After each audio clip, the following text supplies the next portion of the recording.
Good morning students. I am Payal from Vashisht Public School.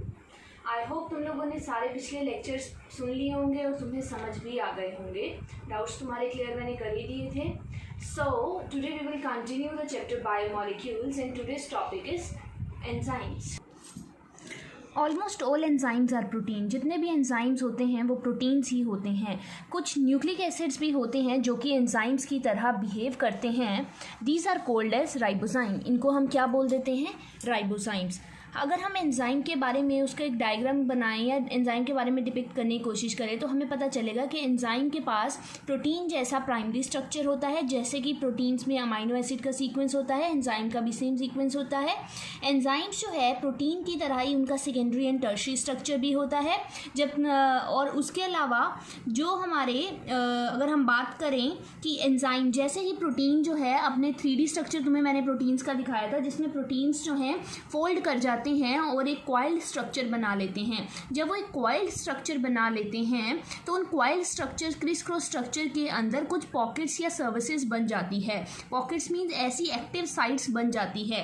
ऐसी pockets को हम active sites कहते हैं. जब भी कोई प्रोटीन जो है 3D कन्फर्मेशन टर्शियरी स्ट्रक्चर में अपने आता है तो वो एक कॉइल्ड स्ट्रक्चर बना लेता है और उस कॉइल्ड स्ट्रक्चर में कुछ पॉकेट्स जिनको एक्टिव साइट बोलते हैं वो एक्टिव साइट बन जाती हैं. एक्टिव साइट किसी एंजाइम की ऐसी पॉकेट है जहां पर जाकर एक सबस्ट्रेट फिट करता है.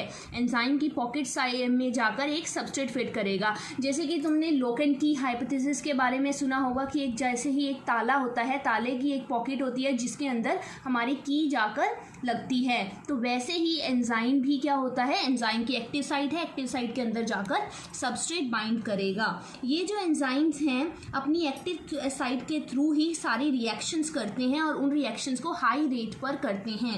एंजाइम्स जो होते हैं इनऑर्गेनिक कैटलिस्ट से बहुत तरीकों में थोड़े से अलग होते हैं. बट वन मेजर डिफरेंस जो एक कैटलिस्ट और एंजाइम में होता है वो ये होता है कि देखो कैटलिस्ट ने भी क्या काम करना है, किसी रिएक्शन को हाई रेट पर करना है. एंजाइम का भी यही काम है कि किसी रिएक्शन को हाई रेट पे करना है.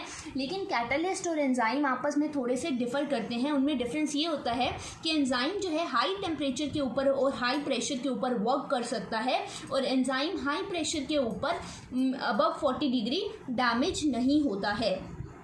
तो एंजाइम्स जो हैं वो अंडर हाई टेम्परेचर वर्क कर सकते हैं और उनमें कोई बेंट नहीं आता है और वो हाई टेम्परेचर पर स्टेबल होते हैं और उनकी कैटालिटिक पावर भी हाई टेम्परेचर पर वो मेंटेन करके रखते हैं.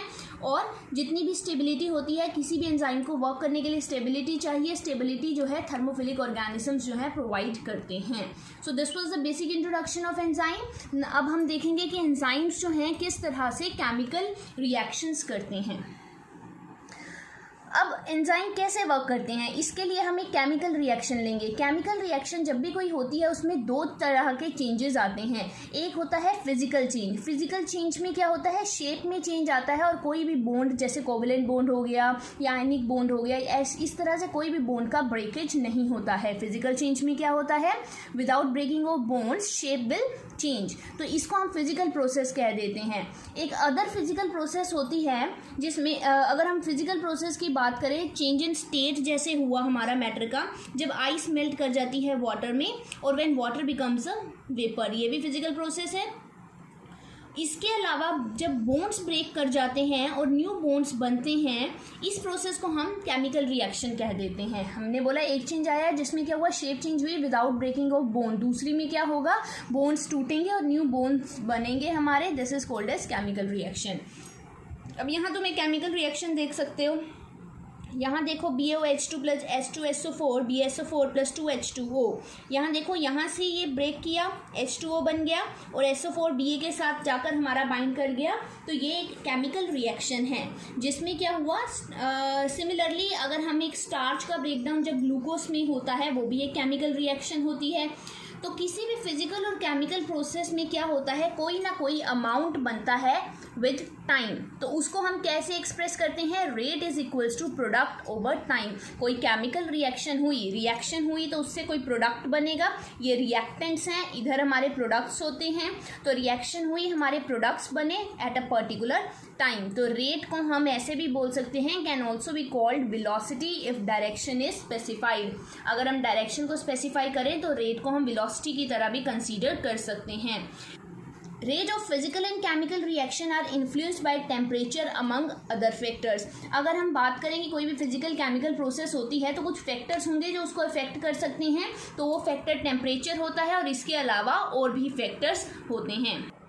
एक जनरल रूल है कि रेट हमेशा डबल हो जाता है या हाफ में डिक्रीज हो जाता है जैसे ही डायरेक्शन चेंज होती है, और एवरी 10 डिग्री राइज और फॉल के हिसाब से जैसे ही 10 डिग्री सेल्सियस टेम्परेचर में राइज या फॉल होता है कोई भी रिएक्शन डबल या डिक्रीज कर सकती है।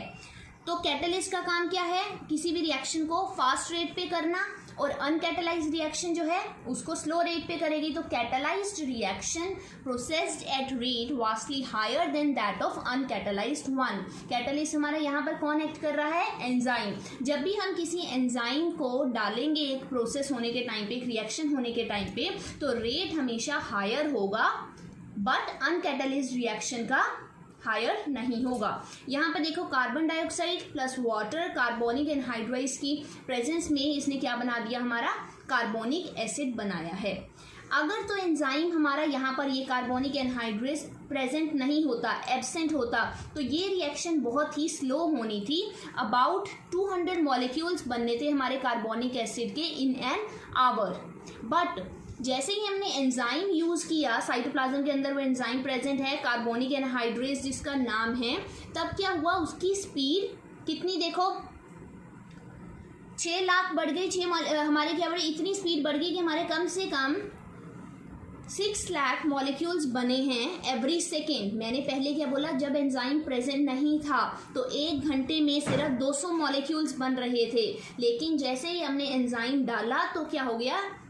Every second 6 lakh molecules being form. तो एंजाइम ने, तुमने देखा कि एक रिएक्शन रेट को 10 मिलियन टाइम्स बढ़ा दिया। तो this is the power of enzymes. Okay, तो एंजाइम का काम क्या है? कैटलिस्ट की तरह एक्ट करते हैं और किसी भी रिएक्शन को हाई रेट पर करते हैं। 1000 टाइप ऑफ एंजाइम्स होते हैं किसी भी रिएक्शन को करने के लिए। मल्टी स्टेप रिएक्शन होती है। अब हम अगर कभी भी बात करें कि अगर ग्लूकोज से, जब ग्लूकोज का बॉडी में ब्रेकडाउन होता है तो उससे हमारा प्रोडक्ट बनकर आता है, 2 मॉलिक्यूल्स पायरुविक एसिड के बनकर आते हैं। ये जो रिएक्शन है 10 स्टेप्स में होती है, नॉट इन अ सिंगल। ये जो एक रिएक्शन हमारी बनकर आई, ये रिएक्शन जो है हमारी एज सच नहीं बन गई, इसको बनते बनते हमारे क्या लगे हैं?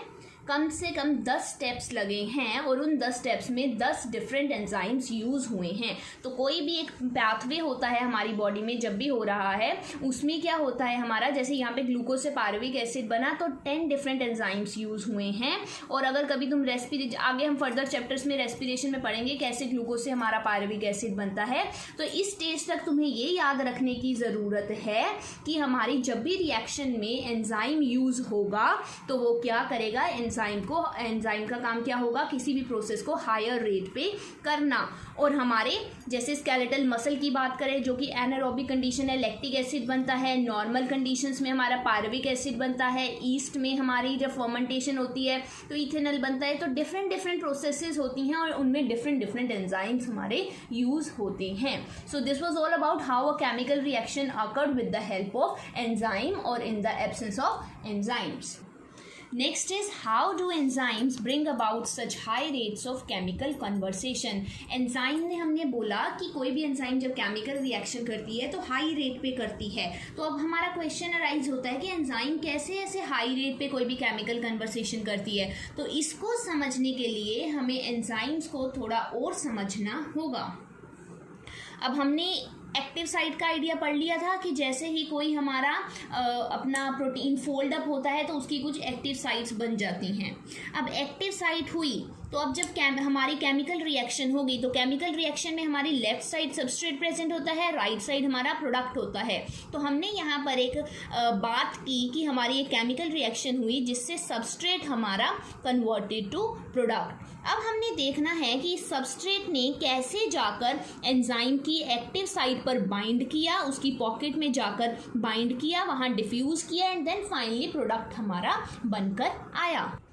अब हमारा क्या हुआ, एंजाइम की एक पॉकेट साइट थी, सबस्ट्रेट आया, सबस्ट्रेट जाकर उस पॉकेट पे या एक्टिव साइट पे जाकर बाइंड कर गया। अब जैसे ही हमारा एंजाइम जो है सबस्ट्रेट के साथ जाकर बाइंड हुआ, अब E for enzyme, S for substrate, enzyme ने कॉम्प्लेक्स बना दिया, एंजाइम सबस्ट्रेट कॉम्प्लेक्स, ES बन जाएगा हमारा जैसे ही एंजाइम और सबस्ट्रेट बाइंड करेंगे, E फॉर एंजाइम।